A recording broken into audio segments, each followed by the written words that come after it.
I'm here today with Jessica Mendoza. You're the founder and CEO of the Monad app. You're also a speaker, writer. Could you just tell us a bit about yourself? Yeah, of course. So I have moved a lot. So my journey started in Venezuela. I was born in Venezuela. I thereafter moved to Scotland. I lived in Scotland for some time. Then I moved back to Venezuela. Then I moved to the United States. And in the United States, I started studying marketing and philosophy. Right. Along the journey, I taught myself to code because I was in website design and email template configuration for my role at the time. That led me to lead a lot of technical roles in the company, and then I migrated to London, where I am now.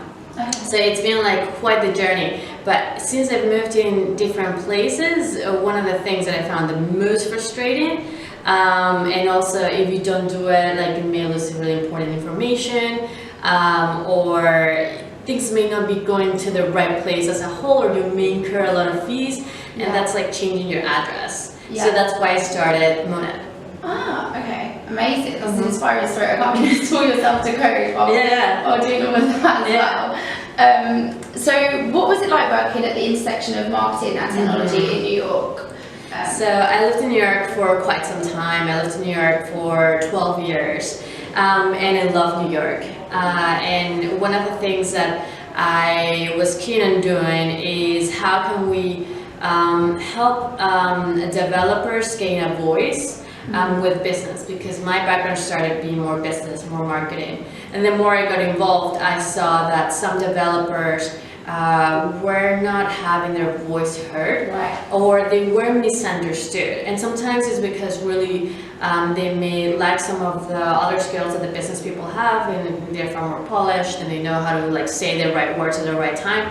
Whereas if you're not really trained on that, because that's not your background, you may struggle a little bit in making your point across to business. So I started working between the intersection of marketing and technology. I became a liaison between the technology team and the business side of the business, mostly marketing, because a lot of the projects that I led were marketing projects. And I made sure to understand what were the frustrations and requests coming from the developers, to translate that into somewhat business speech. So it's that barrier between the language of technology and the language of business, like you say. Exactly, and it's also like I think like the logic also it comes in different angles.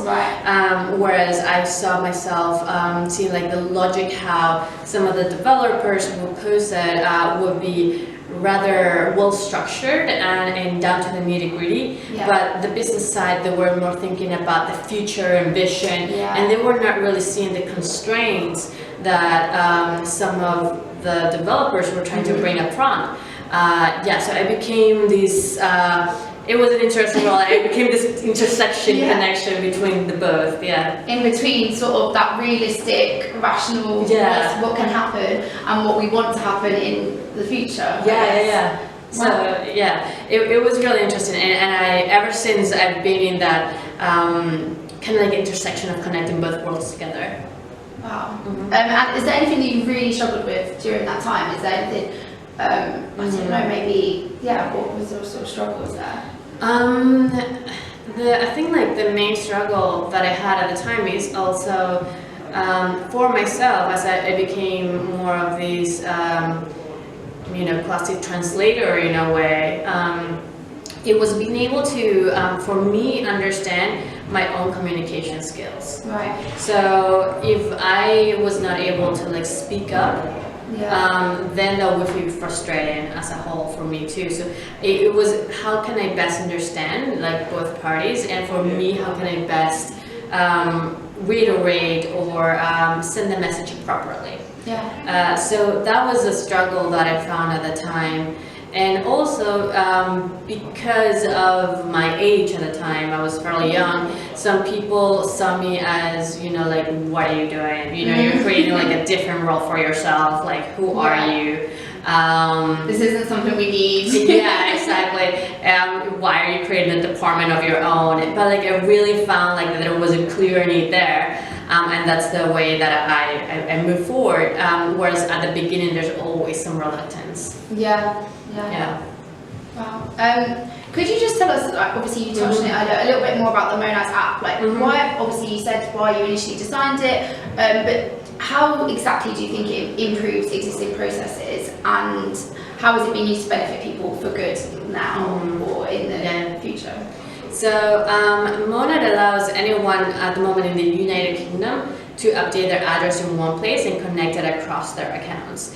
It also allows anybody to cancel any services that they no longer need, because most of the time when you're in the process of migrating from one place to the other, there's a lot of things that you say like, I'm actually not going to need that anymore, or I want to reconsider my options and maybe I want to switch to something else. Yeah. So we have allowed users to be able to update if needed and notify their providers, cancel their accounts, and also to some extent for energy providers being able to switch them in case they want to switch to a new provider. Yeah. So that is the core of it, and one of the things that we're looking to do and aim and increase the better good is being able to provide a place where people can see and feel better about the new neighborhood, because moving as a journey is already stressful. Yeah. We're taking a single point of the journey, reducing the amount of stress that comes into it, also assuring that everything is up to date. If you're a diligent person, you want to make sure, like, yes, I want everything migrated instead of doing it one by one. So we want to make sure that everything gets up to date, that your things, your bills, your accounts go wherever you're able to go.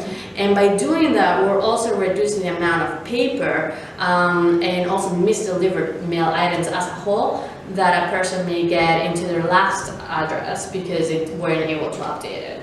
So we're both trying to reduce stress as waste a whole. as well. Yeah. Yeah, and then reduce the waste from misdelivered mail. That's amazing. That's definitely needed. Yeah. Is obviously you have that, but is there another, like, a dream that you have would maybe revolutionize the tech industry? Like, oh wow, there's so quite a many big question. things. Yeah, to revolutionize the tech industry. I think there's so much.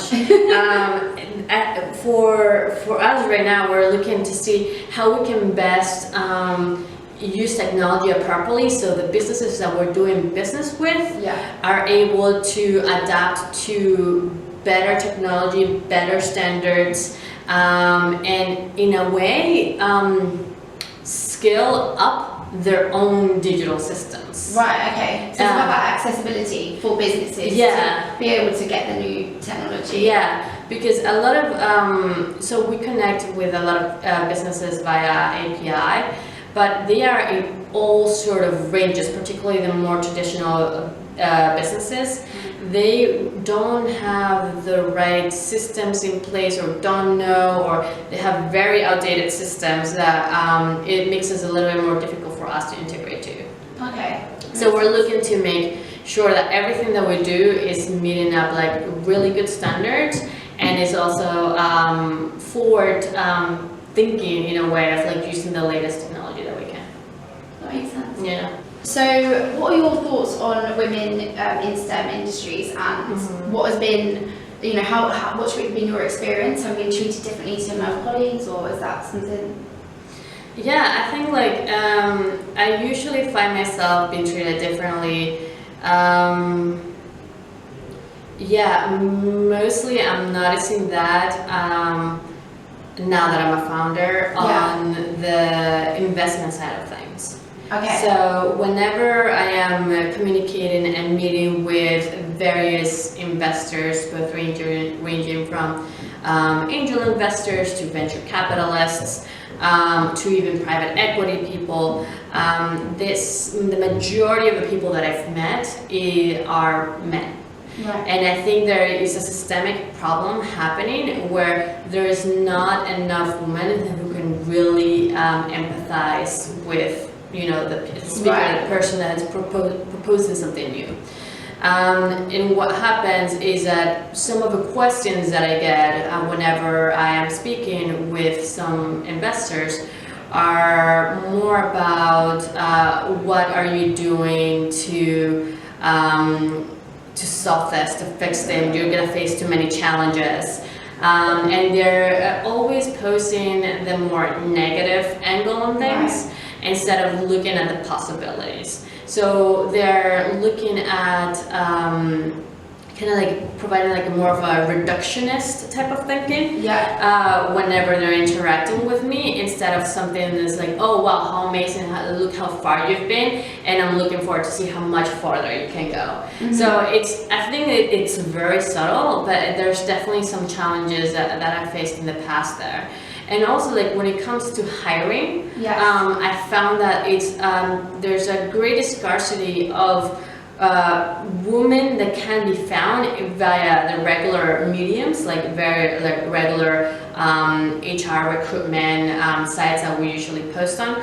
That they're just either not applying, or we're not reaching the appropriate market, or it's really difficult to find women who can feel, I guess, like who can feel confident enough to apply to a position that we're recruiting for. Yeah, and I guess it's that confidence that is the systematic issue that's sort of ingrained. And even when you talk about, looking as a founder, and the men there, maybe it's like a subconscious negative outlook, which is just something that needs to change. And I've got like I've actually met a couple of people who are women.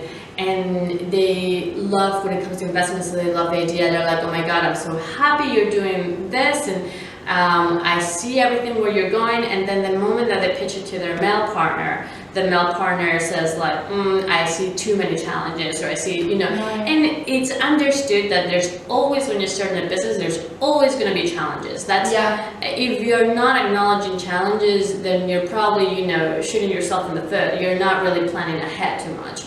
But if you're able to acknowledge those and show how you're able to move forward, then I think it's more of a easier way or road to be able to convey your message. But still, even when that happens for me, it seems that some of these individuals, primarily men, are unable to see the larger picture or vision or thinking behind it. There's something that's happening that it's unclear to me. Whereas like most of the women that I've met in the investment world, they are far more empathetic towards me and what I'm doing. Yeah, that's shocking that you can just see that so clearly. Oh yeah, it's like black and white. Like if I were to count everyone that I've met, majority are men, and they always point out oh, but here's a challenge, here's a challenge, here's a challenge. It's like, yes, we are aware, we're working on that. Of course, there's going to be challenges, particularly if you want to disrupt, very traditional business, like a structured industry. So, yes, we are aware, and this is what we're doing to be able to solve that. But they fail to see or acknowledge or, give some kind of like, some sense of acknowledgement and recognition that you're actually working towards, the solution. Yeah. It's shocking. So on your page, use the words immigrant and woman to describe yourself next to a column which described yourself using your professional qualities like strategist and marketer. I really like this because you've obviously got that sort of like that stereotype, and then you've also got your things that you might put on your CV. So you describe yourself as cross-cultural as well. And how do you think all of these things have impacted your success or along your journey? It's funny how you see it that way, because it really depends on like who's looking at it and like what the perspective is. And it's always interesting. What I wanted to highlight when I use like different words for who I am is mostly to show that there isn't the need to have one clear stereotype any longer. That we're all cross-functional, multidisciplinary individuals, and we come from like different backgrounds, different sets of expertises, but we're most of the time, and everybody that's working together towards a mission. Yeah. You know, and that mission is to be clear for them to be able to feel fulfilled.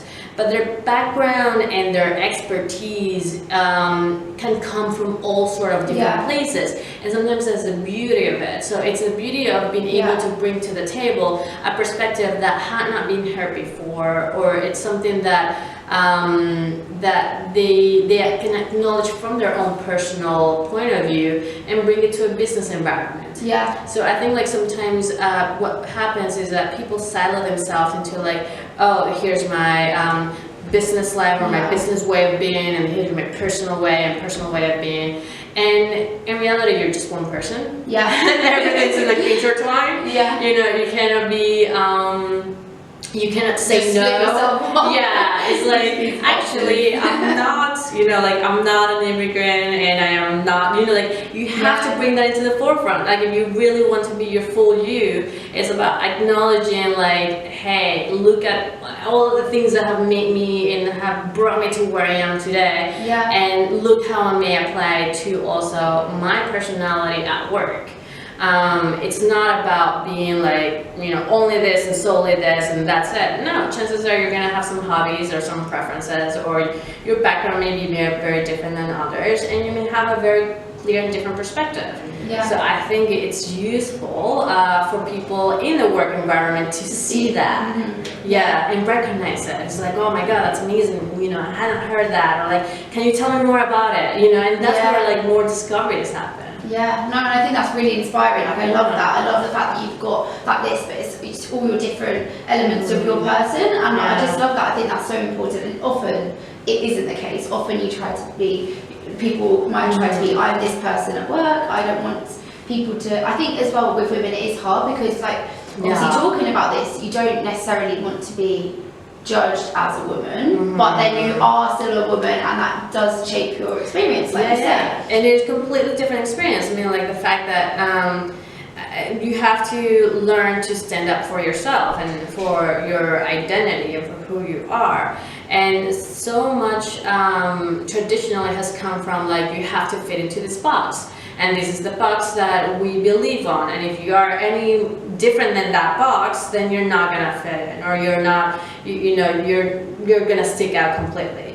But you know, and my point is like, if you need to stick out and you're a woman and you have different preferences, then stick out. You know, you shouldn't restrict who you are just because of the workplace environment. Yeah, definitely. That's what was your experience like as a board member of the ARF Young Pros between 2011 and 2015? There you launched a social media ambassador program and coordinated workshops for young professionals, so I think that's great. Yeah. So for the ARF, they were amazing. So I was very involved in the advertising research side of things. Particularly at that time was a point where programmatic advertising was taking strength. And we felt the need to upskill some of the younger professionals and to let them know what's the latest in advertising and programmatic and advertising research as a whole. So we created a series of workshops and had like tons of different events, because it's not just about the workshop, it's also you want to build communities, you want to be able to mingle with these people, get to know them, you know, foster a really good community where they can also learn. So we had some workshops, we had some social events, and in the workshops it was more about like, let's talk about the things that are surfacing in the industry. Let's bring some experts to share their knowledge and information of where they think things are going to. So you are empowered due to this organization to both have the know-how as to how to do things, and also have the right tools and framework that you can take back to work and push any initiative forward. So you can say, hey, you know, I was in this workshop with the ARF, I learned, you know, that actually we should consider advertising this way. We need to change the way how we're measuring it, because there's a new set of standards on how to measure it.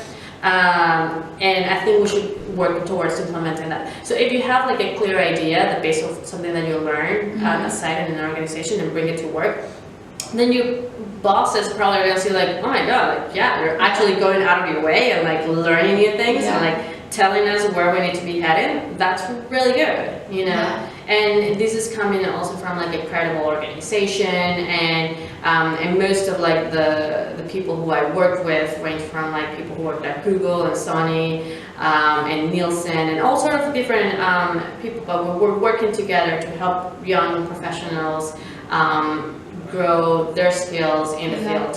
So little impromptu room change there.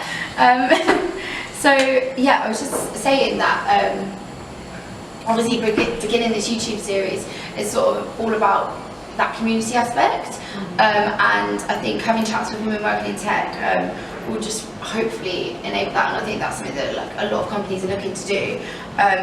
So what are your thoughts on this? Do you have any sort of thoughts on women in STEM as a community? Like, what's your experience? So one of the things that I find myself is that I think it's like great that there are some movements around women in STEM. One of the things that I think needs to be more organized is how can we best integrate this into different areas. So not just yet as a woman in STEM, but just rather professionals in STEM. Okay, yeah. Instead of separating women altogether. Right, okay. Because sometimes it can be a little bit stigmatized, particularly from like the male counterparts. Yeah. And what I think it would be ideal is more of like an integration community, recognition of talents and skills, regardless of your gender. Yeah, definitely. I agree. But also there is that sort of thing of like, I know from our experience, that thing of not having the women go to their community events. It's so to form the community for support purposes. Yeah. But when it comes to taking action, the women ought to take action regardless of, you know, of something saying like you must. I guess like what I'm trying to say is that if they feel supported, then they will move forward. Yeah. But it is more for the support organization or group or network that they're involved in to give them the tools to do what they need to do on their own fields. And whenever they're in their own fields, I don't think it's necessary for them to be seen as any different than their male counterparts. Right. So the recognition should be the same, basically. Exactly. And I agree with that. Like there shouldn't be like a women in STEM awards, like just the professional awards. You have the same talents and skills, and you need to be recognized for it. If you need some additional support, then yes, join a community where it can provide you that support network. Yeah, definitely. And I guess my final question, as a speaker and a writer, is there any advice that you would give to women working in tech, or even just female professionals, perhaps?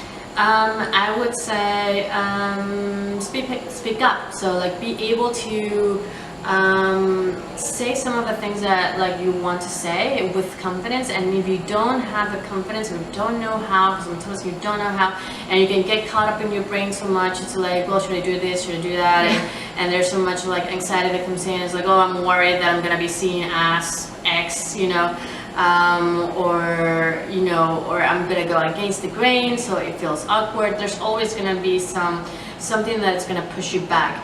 But if that's the case, you know, communities are incredibly important to find the right tools for you to be able to be heard. But once you have those tools and frameworks, or once you do the research and you're ready, speak up.